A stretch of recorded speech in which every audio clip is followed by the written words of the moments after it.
Tuh, monggo yang sebelah selatan maju aja, maju. Iya, selatan maju, utara maju, supaya yang di belakang bisa masuk, iya.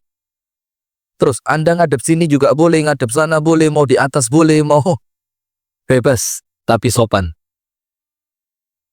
Silakan ibu-ibu. Jadi yang depannya sudah maju, yang kosong diisi. Bismillahirrahmanirrahim. Alhamdulillahi rabbil alamin. Assalatu wassalamu ala ashrafil anbiya'i wal mursalin. Nabiyyina Muhammadin wa ala alihi wa sahbihi ajma'in.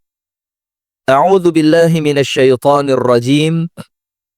Ya ayyuhalladzina amanu taqullaha haqqa tuqatih wa la tamutunna illa wa antum muslimun.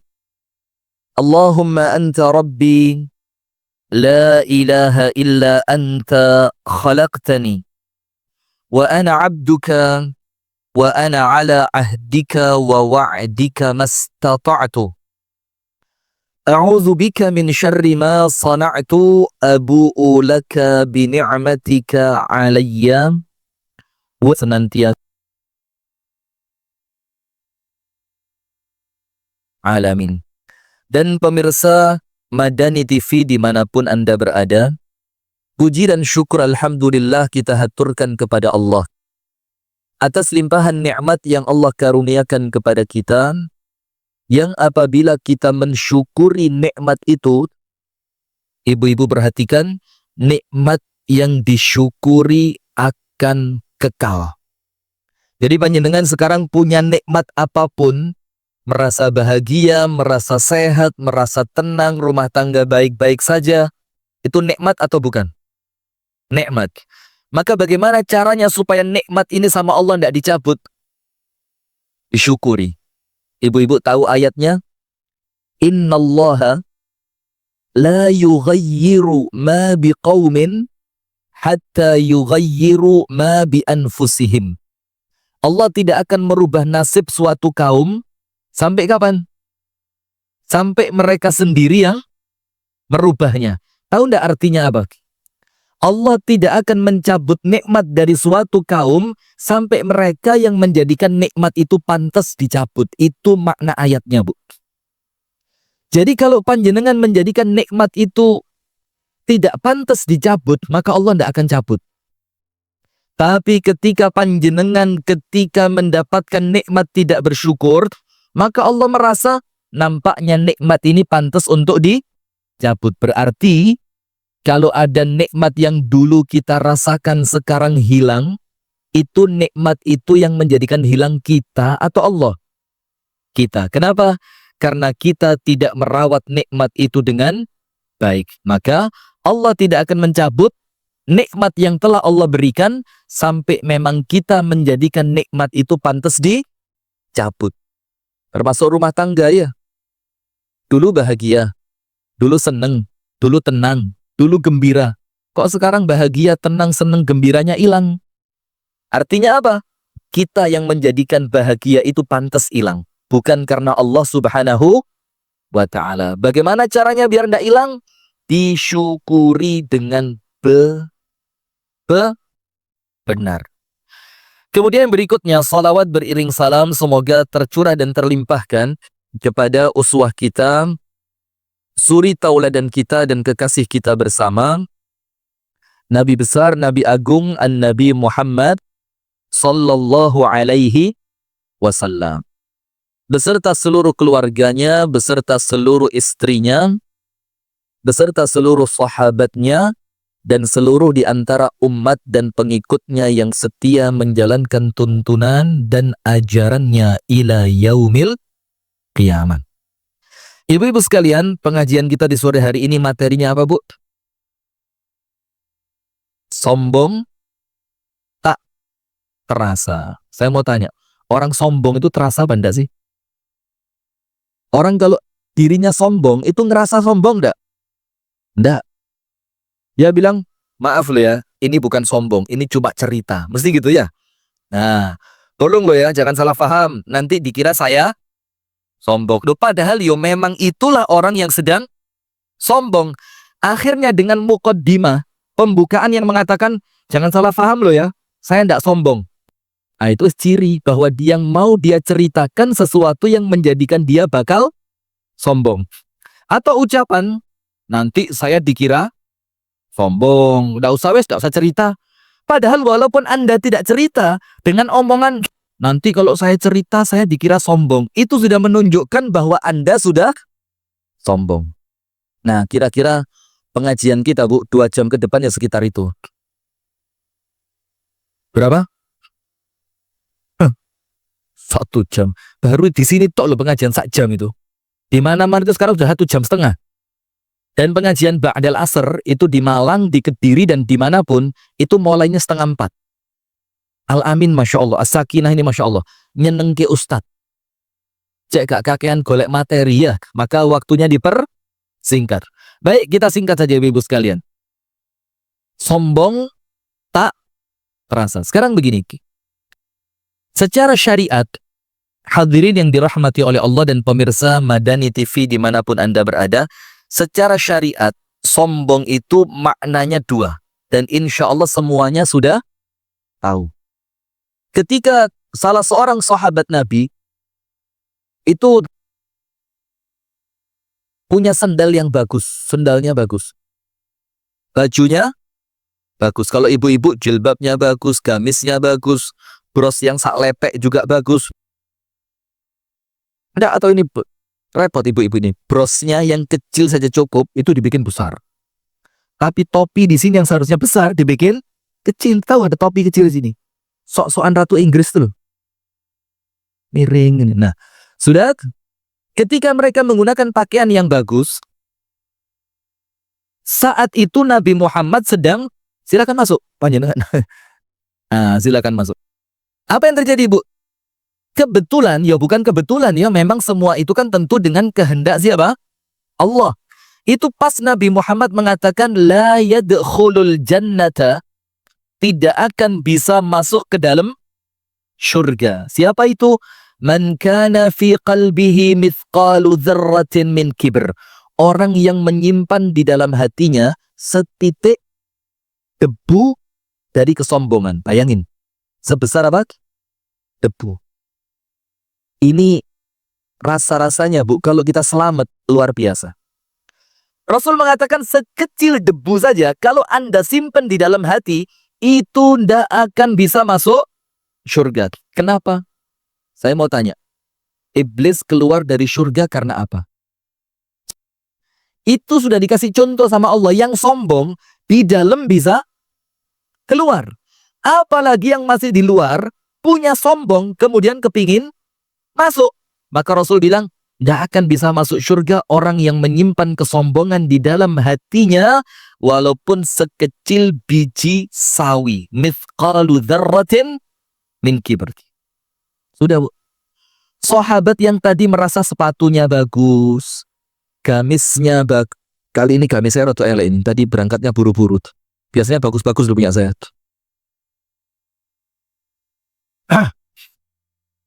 Nuduh orang lain sombong itu kesombongan. Jadi menuduh orang lain sombong itu apa? Kesombongan. Ya ini cerita saja, biar gak dikira sombong gitu deh ya. Kok podo ya? Sudah? Maka sahabat yang pas kebetulan sepatunya bagus, sendalnya bagus, bajunya bagus, gamisnya bagus, kendaraannya bagus, langsung ketakutan, Bu. Keweden. Maka itulah, Bu. Kita ini kadang-kadang ya serba salah. Gaya motor elek dirasani wong, Ustadz kok montori elek. Pakai mobil bagus, sing ngundang kesian, ting amplopi piro, montore apik koyo ngene gitu loh. Jadi serba salah kita ini ya. Pakai mobil jelek dirasani, pakai mobil bagus, loh penake dadi Ustadz. Kerjane mek ngono tok montore apik. Nah, ini repot. Nah, maka sahabat yang mendapatkan saat itu kendaraannya bagus, mobilnya bagus, sendal semuanya takut. Gara-gara oleh Nabi Muhammad dibilang yang sombong walaupun sekecil debu tidak akan masuk surga. Sekarang saya mau tanya. Silakan angkat tangan yang tidak sombong. Silakan. Monggo, monggo, bismillah, bismillah. Nggak apa-apa, nggak usah sok tawadhu. Ayo, ayo silakan angkat tangan yang nggak sombong. Loh, sombong semua mau masuk surga? Mau? Loh, sombong kok. Saya ulang, saya ulang. Angkat tangan yang nggak sombong, coba. Angkat tangan. Nggak ada. Berarti sombong semua ya. Terus kepingin masuk surga. Rasul kan ngomong kalau sombong nggak bisa masuk. Kok masih kepingin? Nah, sudah. Akhirnya sahabat Nabi merasa kaget. Waduh ya Rasul, kita ini manusia, itu normal seneng yang indah-indah. Betul apa enggak? Kita suka sepatu kita bagus, kita suka pakaian kita bagus, kita suka jilbab kita pantas, kita suka kalau pas pakai perhiasan-perhiasan itu juga nampak indah. Apakah itu sombong? Apa kata Rasulullah? Oh bukan. Innallaha jamilun yuhibbul jamal. Allah itu zat yang maha indah. Dan Allah senang dengan yang apa? Yang indah-indah. Maka Allah itu senang kalau panjenengan sama Allah dikasih nikmat. Nikmatnya itu kelihatan. Senang. Wajahnya seger, pakaiannya bagus, suka bantu orang, suka nyumbang orang. Itu Allah senang. Kenapa? Nikmatku menjadi manfaat. Kelihatan loh kalau orang ini dikasih nikmat. Panjenengan pegel enggak? Kita kasih contoh. Ada orang miskin. Orang miskin, panjenengan lihat kok kesian dia, rumahnya jelek. Panjenengan tanya, ini rumahnya siapa? Ngontrak. Setahun berapa? Setahun 3 juta. Terus panjenengan, wes sudah. Gak usah ngontrak ya. Mau ndak tak beliin rumah bagus? Mau, kata dia. Sudah, panjenengan beliin dia rumah bagus, sertifikat atas nama dia, ternyata rumahnya sama orang miskin tadi nggak dipakai. Panjenengan mangkel apa ndak? Mangkel apa ndak? Mangkel loh. Saya ini bahasa Inggrisnya mernahno. Ngerti mernahno? Apa ya mernahno itu ya? Apa? Mengarahkan? Bukan. Mernahno itu tak ewangi gitu loh. Tak ewangi sampai soro cek sampai di son duwe oma. Api. Lah kok wis ditukokne omahe gak gelem di gawe. Maka yang ngasih sedih. Kenapa? Nah, begitu pula Allah. Allah kasih nikmat buat panjenengan, ternyata panjenengan gak menikmati nikmat itu. Tetap pakaiannya gak pernah ganti, rumahnya gak pernah dicek, makanannya gak enak terus. Justru sebaliknya, Allah senang ketika nikmat itu tampak dalam diri seorang hamba. Sekarang begini. Oh, betul ya Rasul. Berarti kalau pakai sepatu bagus, belum tentu sombong, kecuali dari awal niatnya memang mau pamer, ya enggak? Pakai mobil bagus, belum tentu sombong, karena memang dia menggunakan itu dalam rangka mensyukuri apa yang Allah berikan. Terus sombong itu apa? Hati-hati ibu-ibu ya. Ini sombong secara syariat. Nanti kita akan tunjukkan 3 sombong tak terasa. Hukumnya sama. Hukumnya apa? Sama. Yang pertama kata Rasulullah, bafarul haq. Menolak kebenaran. Itu sombong. Sekarang begini.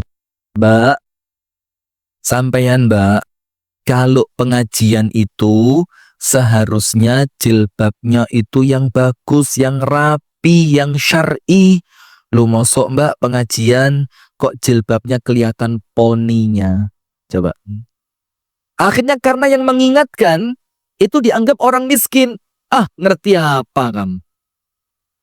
Karena yang mengingatkan dianggap orang yang tidak punya kedudukan. Akhirnya peringatan yang baik oleh orang kaya tadi, peringatannya diapain? Ditolak. Itu namanya sombong. Mbak, ayo datang pengajian yuk. Ada pengajian bagus, materinya bagus, ustadznya bagus. Di mana? Di masjid sebelah. No. Nggak. Pokok kalau ndak di masjidku, ndak mungkin bagus. Padahal apa yang diceramahkan di masjid yang lain, itu juga kebenaran. Hanya gara-gara yang menceramahkan, yang mengundang, yang menyampaikan, bukan dari masjidnya, bukan dari kelompoknya, akhirnya ditolak. Itu namanya apa? sombong. Yang kedua, wa ghamtun nas. Apa ghamtun nas? Meremehkan manusia. Biasa begini, sampean lo sopo. Nah coba, misalkan ibu-ibu mau ada acara rekreasi bersama. Karena pesertanya banyak, ada 7 mobil yang dipakai. Akhirnya biasa di sini mulai ketori, sombong apa gak ketoro. Mbak, aku melok mobilnya sampean yo.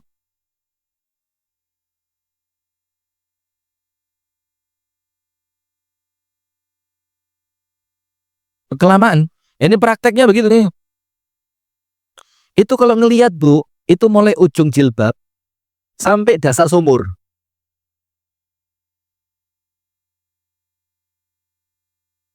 Sampai nopo tahu numpak mobil api, kok muntah.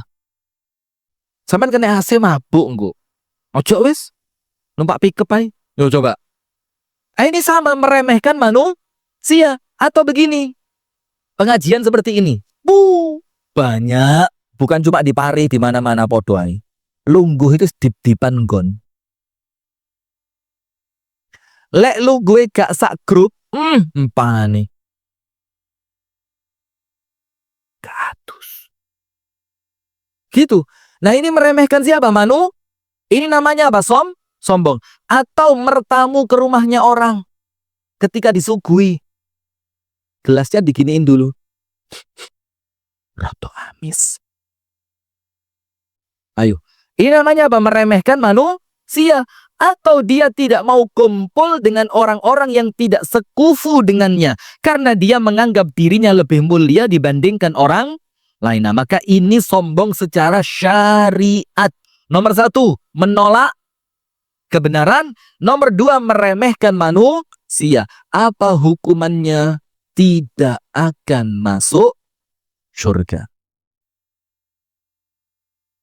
Maka salah satu doa kita apa, Bu? Di antara zikir pagi dan petang, kita minta perlindungan kepada Allah dari sombong. Allahumma inni a'udzubika minal kibri. Ya Allah, aku berlindung kepadamu dari kesombongan. Nah sekarang, apa sih sombong yang tak terasa itu?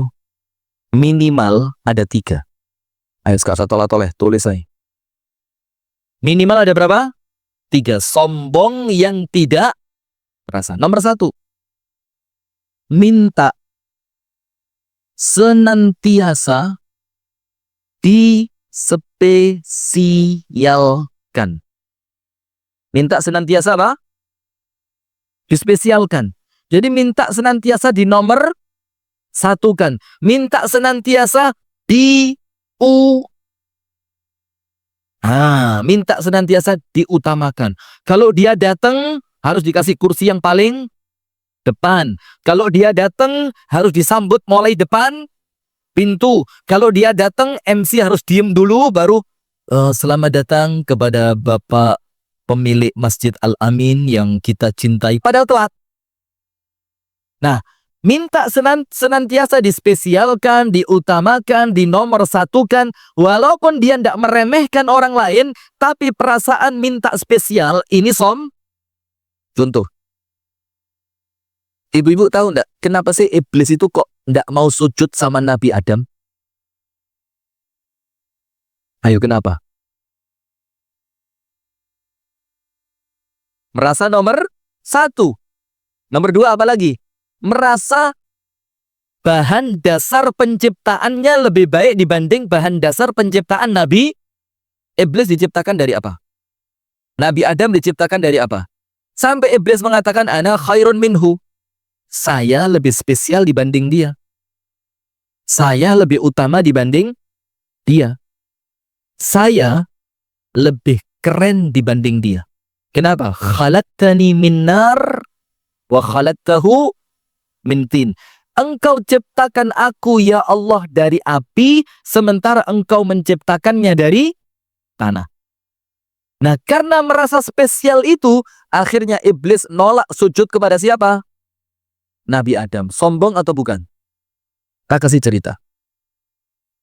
Banyak orang tidak merasa loh, Bu, sombong itu. Ketika dia turun dari mobil, masuk ke suatu majelis taklim, ternyata gak ono sing nyambut.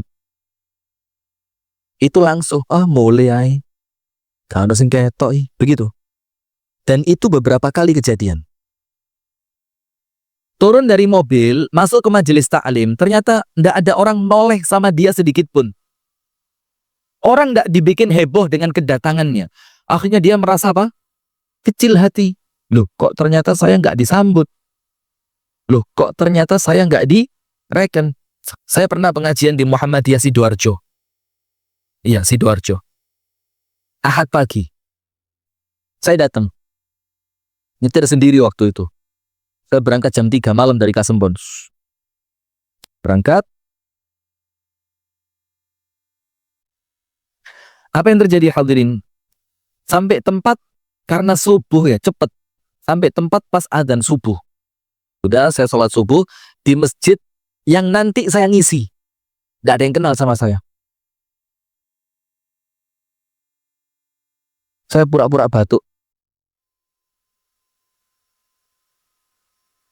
Baju tak rapiin, kopiah tak puter, tak delok sopo imami, sopo sing adzan. Sudah. Sampai selesai sholat gak ada yang kenal. Wes, mau wantul, Bu. Kurang ajar. Ustadz terkenal kok di sini gak dikenal. Sudah masuk mobil saya. Pluk. Jangan dijawab dulu. Astagfirullahaladzim. Ini saya mau cerita. Sudah kan? Sudah. Saya masuk mobil. Saya pindah mobil saya kira-kira 500 meter dari masjid itu. Saya tidur. Kan waktu itu subuhnya masih cukup malam. Jadi saya masih punya kesempatan tidur itu kira-kira setengah jam sampai 40 menit. Tidur saya di mobil.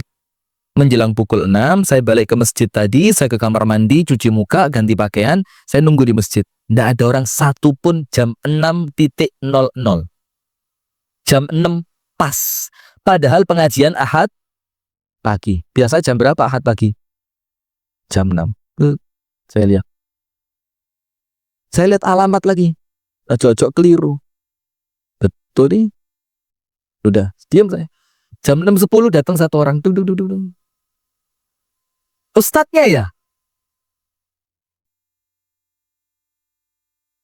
Saya mau jawab, enggak, ini ya gaya ustadz kan jenggot, gamis, kan?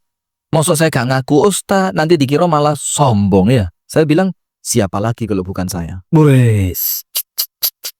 Enggak. Saya bilang, iya Pak. Terus saya tanya, Bapak takmirnya? Iya, saya yang jaga masjid ini. Yang undang ustadz saya. Muangkel juruni hati. Loh, sampai sing undang kok mang subuh gak kenal biar aku. Sudah, saya tanya, kok belum mulai Pak? Di tempat kami di Pare Ahad pagi pukul 6. Dan undangan panjenengan pukul 6 sampai pukul 8. Oh tidak Ustadz. Di sini jam 7 baru mulai. Nanti Bu, engkau pengajian tak sikat sampean sak masjid. Sudah, muncul kesombongan. Saya datang adzan subuh, gak ada yang kenal. Saya masuk ke masjid jam 6 kurang 5, jam 6.00 belum ada orang. Jam 6 lewat 10 orang datang, gak ada rasa bersalah sama sekali. Dibilang, oh di sini jam 7. Juruni hati apa? Deloken sampean. Nanti pengajian tak oncei sak kulit-kulitin tek. Sudah Bu. Waktu pengajian saya mulai ingat, astagfirullah Rifki koniku sopo. Saya mulai eling, astagfirullahaladzim. Kok muncul perasaan ingin dispesialkan? Kok muncul perasaan kalau kita datang harus disambut? Kok muncul perasaan kalau kita duduk harus ada orang dampingi diajak ngobrol? Kok muncul perasaan kalau telat orang lain kita marah, tapi kalau kita yang telat seakan-akan kita toleran? Ngerti ndak? Akhirnya mulai kudu, wis ndak usah wis. Wis iki mang niat wis rusak. Ditambahi sombong. Nah, ada satu kejadian di zaman Rasulullah Sallallahu Alaihi Wasallam. Apa hadirin sekalian kejadiannya, pemirsa Madani TV dimanapun Anda berada? Ada seorang laki-laki dalam satu riwayat masuk ke Masjid Nabawi. Tung. Masuk dia. Ketika dia masuk ibu-ibu, Rasulullah lihat. Sudah, apa yang terjadi? Setelah laki-laki itu duduk, sama Rasulullah dipanggil. Tapi ingat, karena ini hadis berbicara tentang aib, maka namanya sama Nabi Muhammad tidak disebut. Namanya apa? Tidak disebut. Tidak boleh kan? Nanti khawatir membongkar aib. Sudah, Rasul bilang begini, "Ai, ya hadza." Orang ini, kata Rasulullah. Dipanggil apa? Ya hadza, wahai orang ini. "A anta law dakhalta al-masjid sya'arta annaka khairun min haula?" Saya mau tanya, kata Nabi Muhammad, apakah tadi waktu kamu masuk masjid itu di dalam hatimu ada perasaan kamu lebih baik dibanding yang sudah ada di masjid? Dan laki-laki itu jujur, dia bilang, "Na'am ya Rasulullah." Iya. Apa Rasulullah bilang? "Pantes. Tadi waktu kamu masuk, saya lihat di wajahmu itu ada pantulannya setan." Ada apa? Pantulannya setan. Gara-garanya apa? Ketika dia masuk, dia itu masuk wes koyok sing apa? Saya lebih bagus daripada kalian semua. Merasa lebih spesial dibanding orang lain. Mungkin karena dia ketua tak.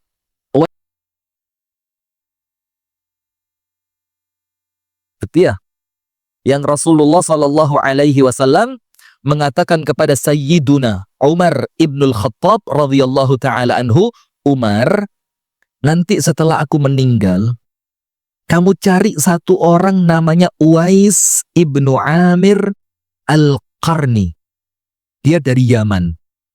Di punggungnya dia ada tanda. Dia punya seorang ibu dan dia baik banget sama ibunya. Top sama ibunya. Kalau kamu ketemu sama dia, Umar, mintalah kepadanya untuk memohonkan ampunan kepada Allah untukmu."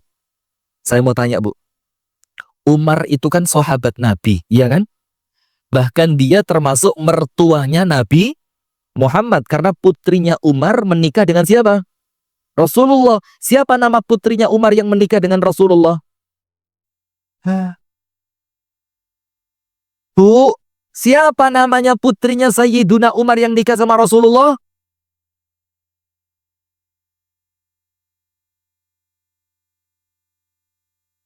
Ini grup senam ya?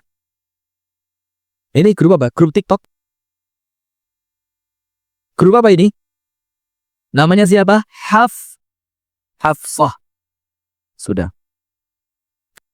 Dan itu laki-laki yang Rasul ceritakan kepada Umar yang namanya Uwais al-Qarni, itu bukan sahabat, dia seorang tabi'in. Seorang apa?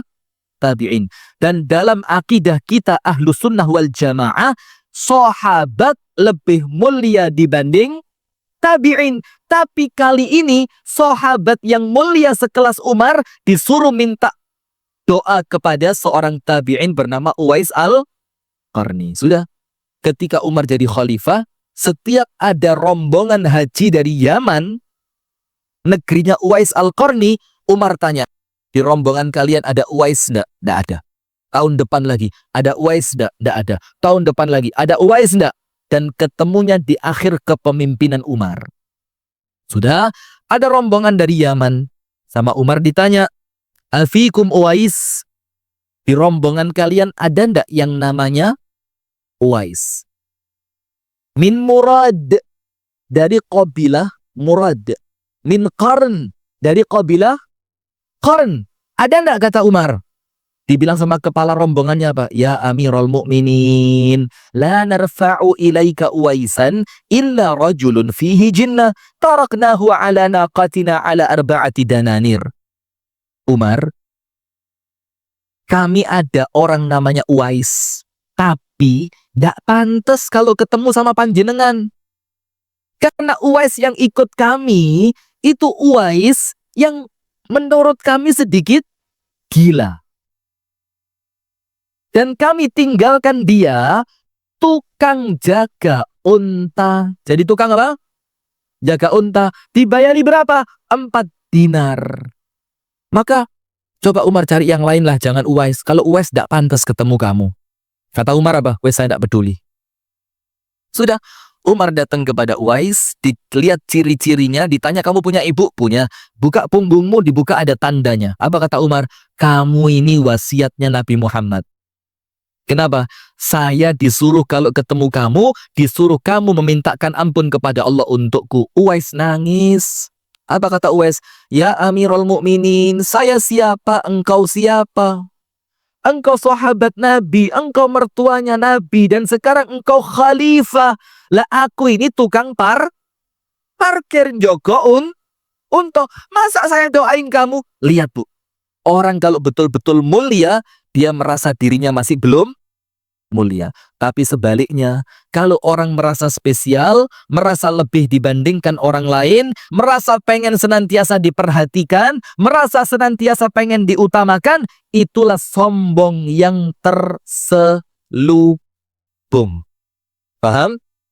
Nomor 1. Jadi Bu, kalau panjenengan masuk ke majelis taklim, terus panjenengan tole-tole, ono sing wasni gak? Terus ternyata gak enak sing wasni, langsung jajane dijukuk situ lebokne tas, plung. Terus lewat depan, masuk pintu sama panitia dikasih kue lagi. Nggih, matur suwun. Oh, ini nyolong kalau ini bukan anu ya. Ini bukan sombong ini. Nah, maka ketika panjenengan masuk, tidak ada orang lihat, panjenengan merasa, ya apa sih?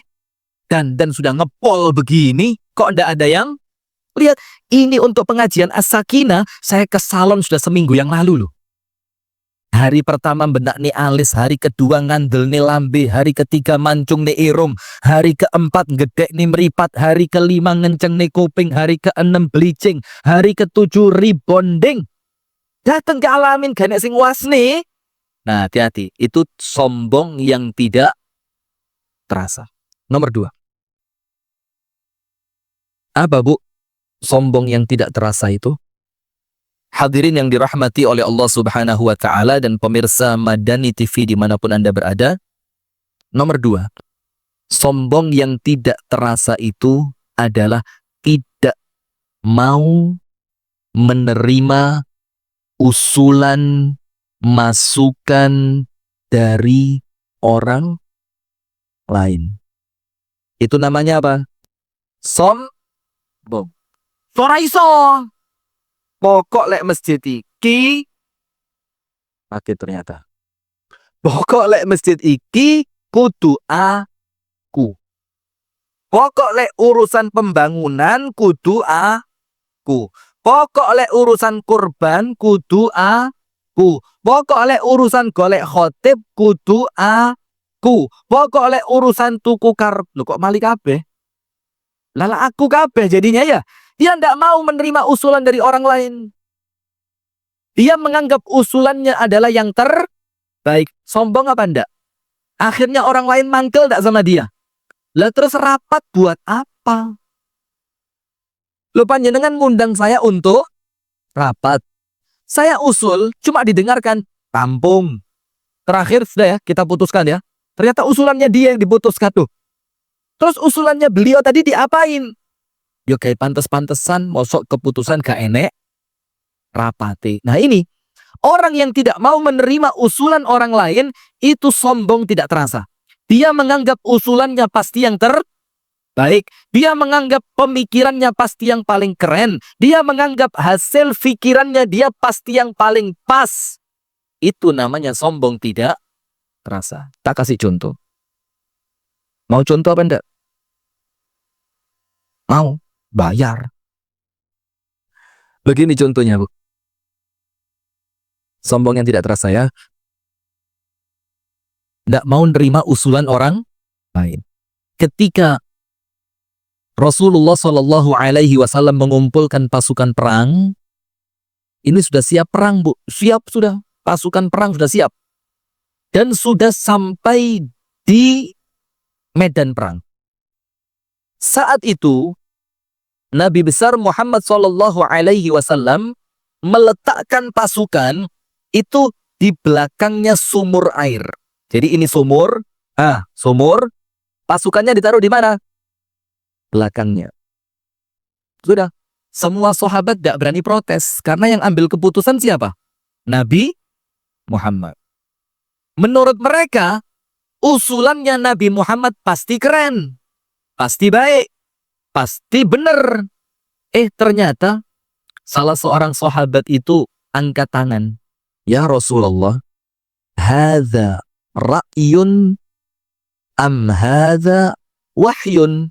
Ya Rasul, keputusan meletakkan pasukan di belakang sumur ini pendapat pribadi panjenengan atau ini merupakan wahyu dari Allah? Kalau wahyu, wes kami tidak mungkin protes karena keputusan Allah pasti yang terbaik. Tapi kalau cuma pendapat, saya punya pendapat yang lebih baik. Apa kata Rasulullah? Hadza ra'yun. Ini saya menempatkan pasukan di belakang sumur, ini pendapat saja. Apa kata sahabat tadi? Kalau begitu ya Rasul, boleh enggak saya usul? Apa kata Rasulullah? Kasih usulan kamu. Pasukan, letakkan di depan air. Letakkan di depan sumur. Tujuannya apa? Supaya kalau nanti pasukan musuh kehabisan air, mereka tidak bisa punya air. Dan air ini salah satu komoditi yang paling vital. Akhirnya Rasulullah manut apa enggak? Nurut. Kenapa? Karena Rasulullah adalah orang yang paling tidak sombong, yang paling tawadhu. Maka walaupun usulan itu muncul dari seorang sahabat, Rasulullah tidak malu. Contoh yang lain mau? Rasul nerima usulan dari istri. Istri ini boleh usul sama suami. Panjenengan kalau usul sama suami diterima apa enggak usulannya? Wong wedok melok ngomong, meneng. Ini urusan laki-laki. Digituin. Enggak tenane. Jangan curhat di sini. Nanti ada acara khusus curhat dong Ustadz. Ya. Coba kalau perempuan usul kadang-kadang suami bilang apa? Sudah, perempuan tidak usah ikut-ikut. Ini urusan laki-laki. Melbu. Tidak benar ini. Nabi Muhammad SAW ketika masuk ke kota Mekah untuk melakukan haji, sama orang kafir Quraisy ditolak. Betul tidak? Sampai keluar yang namanya perjanjian Hudaybiyah.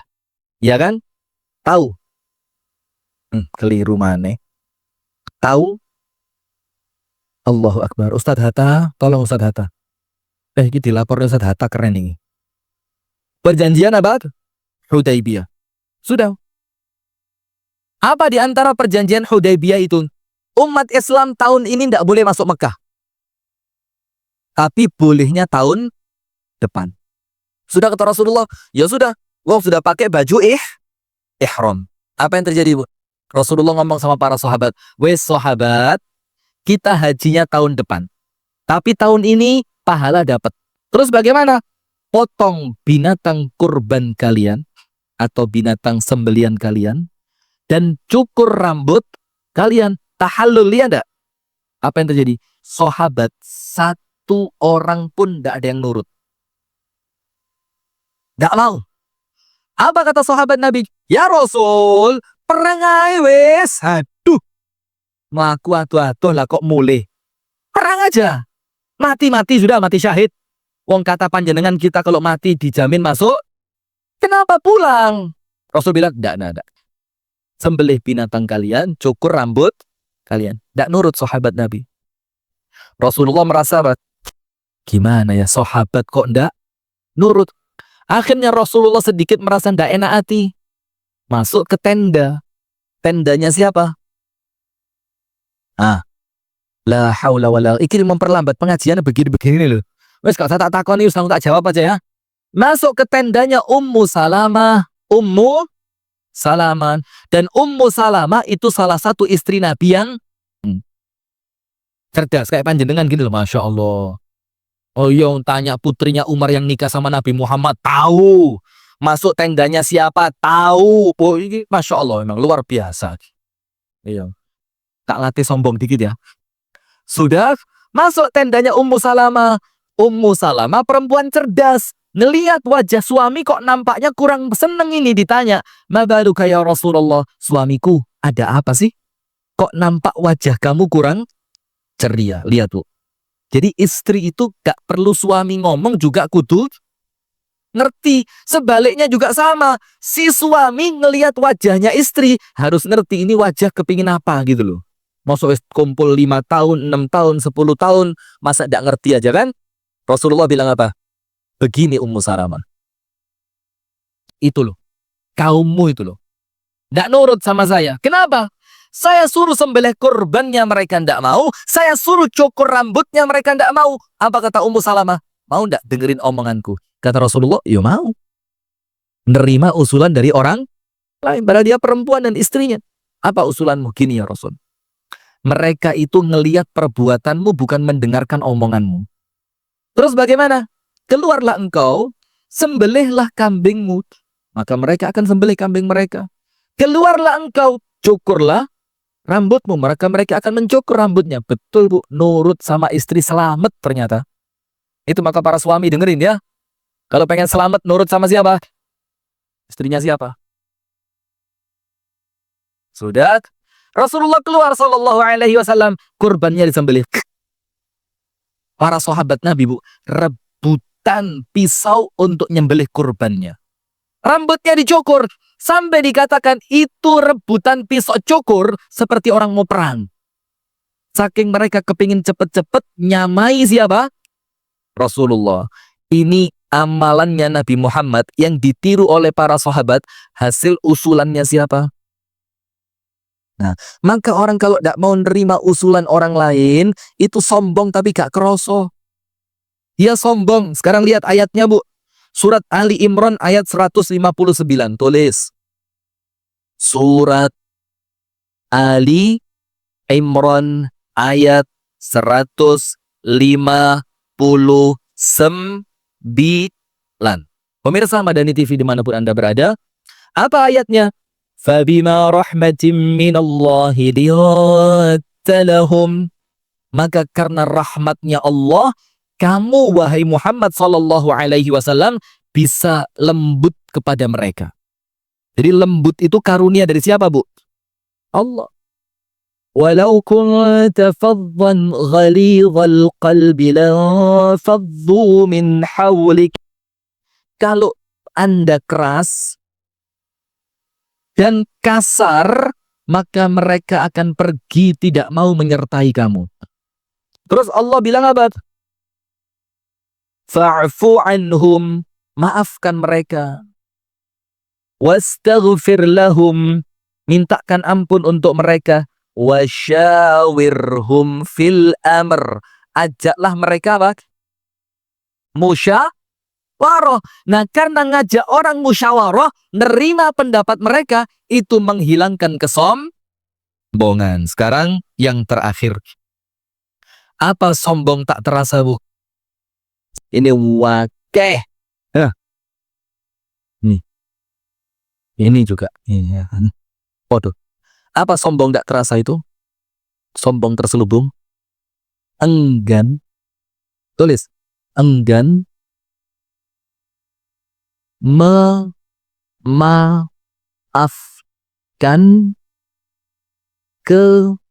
kesalahan orang lain.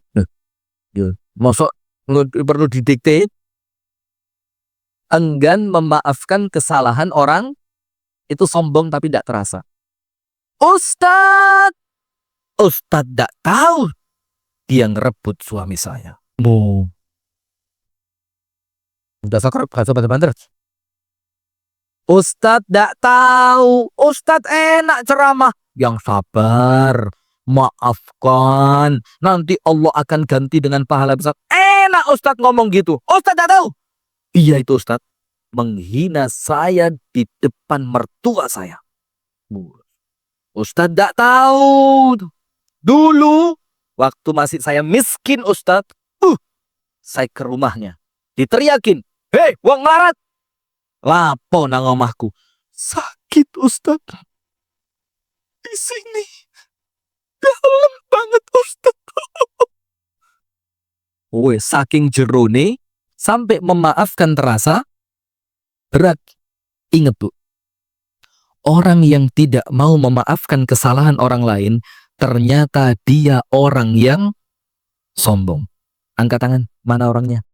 Ayo. Tonggo teparu itu loh. Sebelah rumah. Dimaafin enggak? Ayo coba. Itu loh yang dulu pernah kredit jilbab. Bayar 7 ngakunya 10. Coba, sudah dimaafin atau belum? Belum. Kenapa ndak mau memaafkan? Kok nyimut? Ngerti kok nyimut? Kok penaeran? Nah, ngomong kok penaeran itu karena sombong atau tidak? Nah, kenapa saya harus maafin dia? Emang dia siapa? Sombong bukan? Loh, kok enak minta maaf? Kamu kira enteng saya melupakan kesalahan kamu? Sombong apa enggak? Sombong. Tak kasih cerita. Tulis surat An-Nur. Surat apa? An-Nur. Ayat berapa? 27.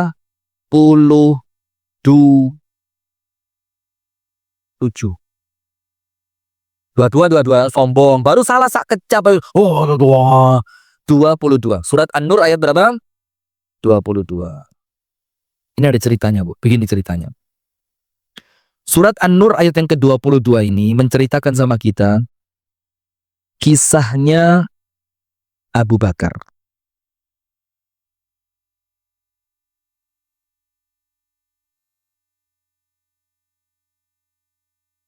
Itu begini. Abu Bakar kan punya putri yang namanya Ibunda Aisyah, iya enggak? Yang akhirnya nikah dengan siapa? Nabi Muhammad Shallallahu Alaihi Wasallam. Kemudian muncul satu kejadian yang namanya apa? Muncul satu kejadian yang namanya Hadithul Ifki. Kejadian fitnah terhadap Ibunda Aisyah. Ibunda Aisyah dibilang apa? Selingkuh. Na'udzubillah min dzalik, padahal beliau wanita suci. Sudah sedih Rasulullah, tidak dapat jawaban dari Allah selama 40 hari. Abu Bakar tidak berani keluar rumah. Kenapa? Mosok putrinya Abu Bakar nikah dengan Rasulullah, lah kok melakukan perbuatan hina semacam itu? Abu Bakar tidak berani keluar. Keluar ke masjid, balik. Masjid, balik. Masjid, tak kemana-mana Abu Bakar. Sudah, selama 40 hari tidak ada jawaban dari Allah. Baru setelah 40 hari sama Allah dijawab. Yang jawabannya itu menunjukkan bahwa Ibunda Aisyah suci dan dia korban fitnah. Ibu-ibu tahu, ternyata yang melakukan fitnah itu bukan orang lain. Misanan, sepupunya Abu Bakar. Sepupunya siapa? Abu Bakar. Orangnya miskin, makan, minum, pakaian, kebutuhan sehari-hari yang mencukupi Abu Bakar. Namanya Mistah. Namanya siapa? Mistah. Melarat, kerabat dekat, makan, minum, pakaian, kebutuhan sehari-hari dicukupi sama Abu Bakar. Sekarang putrinya Abu Bakar diapain? Difitnah. Kalau panjenengan jadi Abu Bakar, Mistah enaknya diapain? Digigit. Gigit. Diapain? Dibakar mungkin dia. Abu Bakar, Bu, marah. Mangkel Abu Bakar. Normal apa enggak? Normal. Tapi kan Abu Bakar oleh Allah dibimbing ya. Akhirnya apa? Abu Bakar bersumpah. Apa sumpahnya? Mistah keterlaluan. Mulai hari ini saya tidak akan memberi apapun kepada Mistah. Keluwen jarne, ngelak jarne, butuh duit babah no, pokoknya gak tak reken. Biarin keterlaluan Mistah. Sudah. Abu Bakar kecewa. Kamu ini saudara dekat. Makananmu aku beri, minumanmu aku beri, pakaianmu aku beri, kebutuhanmu aku beri. Lah kok sekarang anakku kamu dalang apanya? Fitnahnya. Setelah itu berjalan beberapa waktu, Allah mengingatkan Abu Bakar supaya tidak sombong. Sekarang gini dulu pelan-pelan. Kenapa sih tidak mau memaafkan orang lain itu termasuk sombong? Kenapa? Ayo. Kenapa, Bu? Tidak mau maafin orang lain itu kok dibilang sombong? Kenapa? Nomor 1, jazakillah khair, barakallahu fiik. Terima kasih, betul. Karena Allah saja maha pemaaf. Yang kedua, ayo. Mosok 2000 orang nggak ada yang bisa jawab ini. Nomor 2, Bu. Karena Anda nggak tahu diri. Ketika Anda itu tidak mau memahami kesalahan orang lain, seakan-akan Anda menganggap bahwa aku pun tidak pernah bersalah. Sekarang saya mau tanya, panjenengan pernah salah enggak? Oh, enggak pernah. Ibu-ibu pernah salah? Enggak pernah. Katanya perempuan enggak pernah salah. Bener terus kan? Masya Allah. Kita pernah salah kan? Pernah. Loh terus kenapa ketika yang salah itu orang lain, kita tidak toleransi? Padahal kita juga sering berbuat. Berarti sombong apa enggak? Sombong yang pertama. Loh Allah saja memaafkan kok, masa kita tidak? Loh kita juga sering salah. Yang ketika kita salah, kita kepingin orang lain juga memaafkan. Sekarang kenapa ketika yang salah orang lain kita tidak mau maafin? Sombong. Maka sama Allah diingatkan surat An-Nur ayat berapa tadi? 22. وَلَا يَأْتَلِ أُولُو الْفَضْلِ مِنْكُمْ وَالسَّعَةِ أَنْ يُؤْتُوا أُولِي قُرْبَى وَالْمَسَاكِينَ وَالْمُهَاجِرِينَ فِي سَبِيلِ اللَّهِ وَلْيَعْفُوا وَلْيَصْفَحُوا أَلَا تُحِبُّونَ أَنْ يَغْفِرَ اللَّهُ لَكُمْ وَاللَّهُ غَفُورٌ رَحِيمٌ. Apa artinya? Tidak pantas kata Allah. Orang-orang yang memiliki kelebihan, orang-orang yang memiliki keluasan rezeki, tidak pantas kalau mereka itu bersumpah bahwa mereka tidak akan memberi bantuan kepada kerabatnya, tidak akan memberi bantuan kepada orang miskin, dan tidak akan memberi bantuan kepada orang yang berhijrah di jalan Allah. Terus Allah bilang apa? Hendaknya kamu memaafkan. Dan hendaknya kamu berlapang dada. Bukankah kamu ingin diampuni dan dimaafkan oleh Allah? Dan Allah Maha Pengampun lagi Maha Penyayang. Abu Bakar ngerti, Bu. Oh, ini ayat nyindir saya ini. Apa yang terjadi? Saya mau dimaafkan sama Allah karena Allah menawarkan. Bukankah kamu mau dimaafkan? Mau. Terus bagaimana caranya? Ya maafkan orang lain. Apa yang terjadi, Bu? Abu Bakar datang ke rumahnya Mistah, bawa makanan, bawa uang, bawa pakaian. Diketuk, tuk tuk tuk. Kata Mistah, siapa? Abu Bakar bilang, Abu Bakar. Mistah bilang apa? Abu Bakar, kalau kamu datang mau marah-marah, saya tidak mau bukain pintu. Saya capek seharian terus dimarahin sama orang. Apa kata Abu Bakar? Enggak kok. Saya datang justru mau minta maaf. Kaget Mistah. Yang salah siapa? Yang minta maaf siapa? Dibuka. Terus Mistah tanya, loh kamu salah apa kok kamu mau minta maaf Abu Bakar? Dibilang apa? Saya tadi sempat bersumpah tidak mau bantu kamu. Ternyata menurut Allah itu tidak benar, maka saya minta maaf, saya kembali akan bantu kamu. Coba lihat, Abu Bakar sombong apa enggak? Karena dia tidak sombong, maka dia berlapang dada memaafkan orang lain. Nah, berarti ini 3, Bu ya. Sombong tidak terasa. Nomor 1, kepingin senantiasa diutamakan. Datang harus disambut segala macam. Nomor 2, tidak mau menerima masukan dari orang lain. Nomor 3, tidak mau memaafkan kesalahan orang lain. Sekarang penutup, apa keutamaannya kalau kita tidak sombong? Orang yang tidak sombong namanya apa? Tawadhu. Namanya apa? Tawadhu. Orang yang tawadhu oleh Allah derajatnya bakal diangkat. Orang yang tawadhu, rendah hati, dia tidak mau pamer, tidak mau unjuk gigi, dia tidak mau senantiasa diutamakan, itu justru sama Allah bakal dimuliakan. Allah Ta'ala berfirman dalam Al-Quran, tilka darul akhiratu naj'aluha lilladina la yuriduna uluwan fil ardi wala fasada. Negeri akhirat artinya apa? Surga. Allah siapkan untuk siapa? Untuk orang-orang yang ketika di dunia tidak merasa besar, tidak merasa mulia, tidak merasa spesial, tidak merasa tinggi, itu sama Allah dijamin masuk surga. Nah maka karena sombong tidak bisa masuk surga, berarti kalau kepingin masuk surga, ada jaminan dari Allah, jangan sampai sombong. Nah, kalau sombong yang jelas, insya Allah aman. Meremehkan manusia, ndaklah insya Allah ya. Kemudian menolak kebenaran, ndaklah. Wong kita ngaji cari apa? Kebenaran. Tapi yang terselubung ini yang hati-hati. Nomor 1, kepingin senantiasa dimuliakan. Nomor 2, tidak mau menerima masukan dari orang lain. Nomor 3, tidak mau memaafkan kesalahan orang lain. Itu hadirin sekalian, pemirsa Madani TV dimanapun Anda berada, yang dapat kami sampaikan di sore hari ini. Semoga ada manfaatnya. Kurang lebihnya kami mohon maaf. Hadanallah wa iyyakum ajma'in. Subhanakallahumma wa bihamdika.